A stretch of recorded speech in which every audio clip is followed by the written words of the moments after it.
growing up, I remember I would sit with my grandpa in the passenger seat and learn how the old cars worked. And of course I didn't know how they actually functioned mechanically, but from a young age I loved it. My grandpa really likes like old cars, like late 50s, early 60s, like old Chevys. I mean, I would go over to his house and I would be like, wow, this is cool. He's got a 1963 Corvette Stingray, which is the split window, which is rare.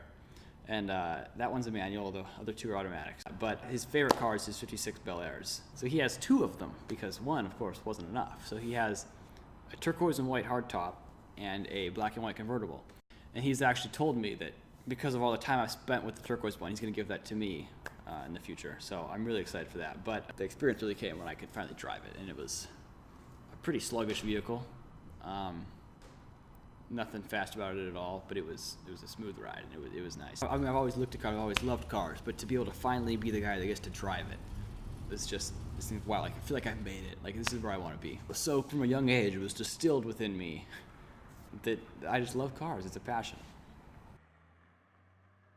I mean, I learned how to drive long before I even thought about getting a permit.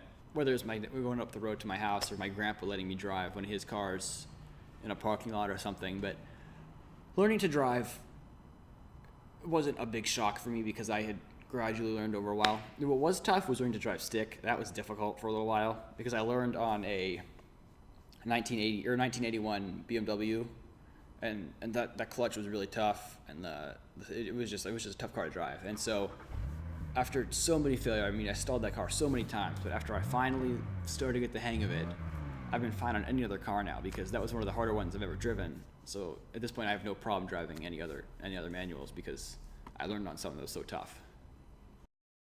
I had my first car before I had my license, or before I even had my permit, I guess. I got my first car when I was like almost 14.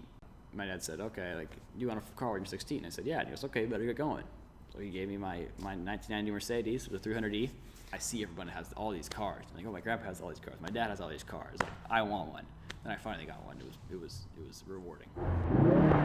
A loud car is just about the best thing that you can give to a car enthusiast. The sound is just exhilarating when you're going down the highway and you drop a gear, you downshift, and then and it roars when you downshift, and then you just speed past everybody, and you can not only are you speeding past people, but you're just hearing the roar of the exhaust and the tach and hovering about 6,000 RPM. It's just ecstatic. I drove a Subaru STI, and my favorite thing about that car was the gearbox because the ratios were so perfect that you would just bang, bang, bang, bang through the gears, and you just felt like Chase Elliott out there. It was awesome. I'd say cars are fun and exciting for multiple reasons. Obviously, there's the aspect you can go faster than you can go, on foot or on a bike. For me, it's not even the going fast, it's the fact that I can work on it, that I can take something old and not in great shape, give it love, give it time, give it work, turn it into something immaculate. I think that's the coolest, the project aspect of it that I really enjoy.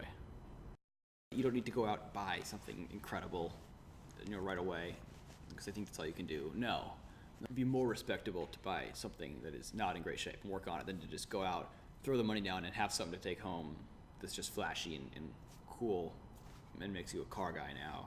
No, in order to be a car guy, you have to be able to actually take something and then turn it into something special.